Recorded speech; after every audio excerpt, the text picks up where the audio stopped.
Hello, everybody, and welcome to my NXT The Great American Bash review, folks. The Great American Bash this week, NXT, which I feel like was only 1 week's build of time, and with July 4th being yesterday, I guess they gotta do it on July 5th, because, like I said, it's the Great American Bash, which we did kick off with some type of pool party that was going on with Briggs and Jensen and some other NXT people before the actual show began, with Toxic Attraction versus Roxy and Cora Jade for the NXT Women's Tag Team titles. Good match. It was okay. In the beginning, not bad. I was actually kind of glad that they actually finally got the belts off of Toxic Attraction. With Cora Jade and Roxy winning. Probably could have. I was about to end with Cora Jade taking a fall, and maybe then they try to do the whole friendship and they're not friends anymore type of thing or dissension into it. But no, they did go over as the tag team champions, especially after Mandy Rose was kicked out of the match due to pulling the referee out. But like I said, I'm glad they finally got the belt off. Not even get the belt off Mandy, and it's time to really move on. I feel like from this Toxic Attraction thing at this point, but they did get the belts off of Dolan and Jane with Roxy and Cora Jade becoming new tag team champions. But let's remember that they won a number one contender shot to get this, title shot tonight. Because let's remember, I know Cora Jade still has her breakout star tournament contract thing she won, but she did not use that for the tag team titles. She is saving that for next week for the women's title against Mandy Rose. So I already got some gold tonight, but will she get more gold next week? So she does still have her little contract thing and whatnot. Next, Tony D'Angelo was in the back with just stacks now, no two dimes.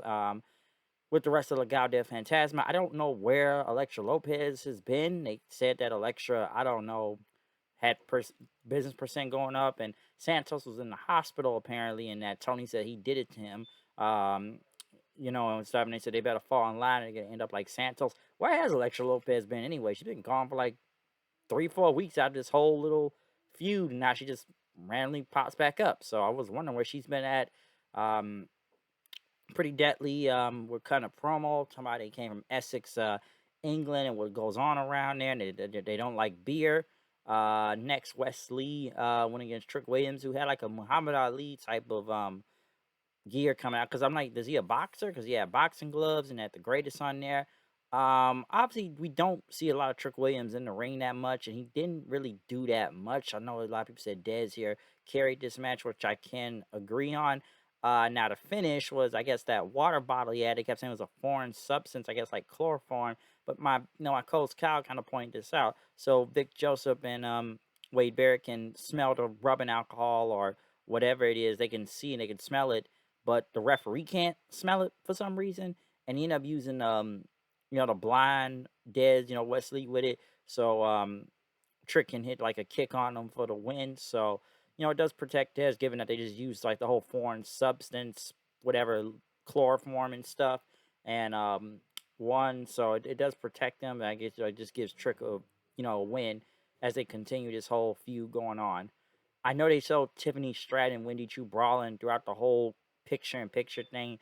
I don't really care for this feud, and I saw the rest of the match, which was okay. It's Wendy Chu's gimmick. Yeah, I don't like Wendy Chu. It's just a gimmick she has right now, and it looks like a damn Looney Tunes cartoon with her and Tiffany Stratton. And I didn't really care for this match. Like I said, Stratton won, but it was like one of those whatevers to me because I just don't like the feud or just the whole Wendy Chu gimmick in general. Um, you know, this Looney Tunes like cartoon Nickelodeon type shit going on. Apollo Crews came out for a promo. He ended up, just talking about his kids for a minute and talking about he's got that spark again and he's hungry. He sees a lot of talent in NXT and he named several people he wanted to face, even especially for the NXT title. Um, Giovanni Vinci came out, Fabian Eichner, who desperately needs a fucking manager right now. I feel like basically say, I'm more athletic. I can outperform you, class, all that stuff. Cruz says, all right, let's do it now and everything, but he wasn't gonna do this. He says you're gonna have to wait till next week. So yeah, Vinci, Eichner, he is definitely not good on the microphone. Should be a good match for him and Cruz next week. Cruz wasn't bad on the microphone himself, also. Um, Next they showed Ivy now talking about Diamond Mine until I guess Tatum Paxley and you know Casey Canzaro and Kay and Carter were arguing. She got involved and basically said you need to be in a gym. I guess she's still in the Diamond Mine, or I don't know where she's in at this point, so I don't know what's going on with that. Um, Next, they had another JD McDonough or Jordan Devlin promo talking about he's the Irish Ace and everything. He says he'll be here next week on NXT 2.0, so we'll see what goes on with that. Um, Grayson Waller went against Carmelo Hayes for the NXT North American title, heel versus heel thing. Carmelo Hayes' entrance was very good, by the way. Basically, he was inspired by Allen Iverson. I could literally see the inspiration where they got from Allen Iverson, especially how he used to dress when he was in the NBA at the time. But that was pretty cool. A very good match, though. I did enjoy this match. Like I say, it's heel versus heel, but I enjoyed it. It was really good, though. I did like it. I know Trick tried to get involved, but Dez ended up attacking him. Waller tried to go for his little rolling stunner thing, but Melo ended up dodging it and ended up hitting like that leg drop from the top rope onto Waller for the win. So Carmelo Hayes still did retain the North American title. Um, they showed some QR code, which I heard it meant 8, 10, 11. Don't know what that means, but I guess gotta wait on that. Um, Andre Chase was there. I guess talking about the Declaration of Independence. We got a class for Chase University.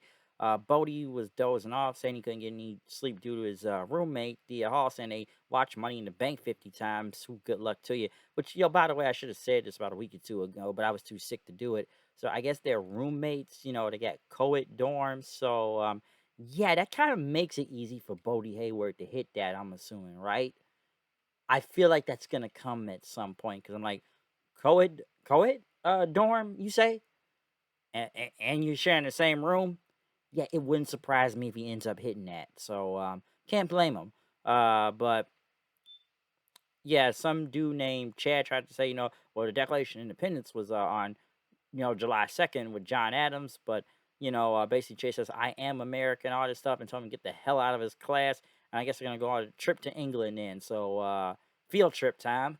Um, Next, the Creed brothers went against Diamond Mine. I know they ended up hyping themselves up, but Roddy just kind of walked up and say like, "Yo, fuck y'all."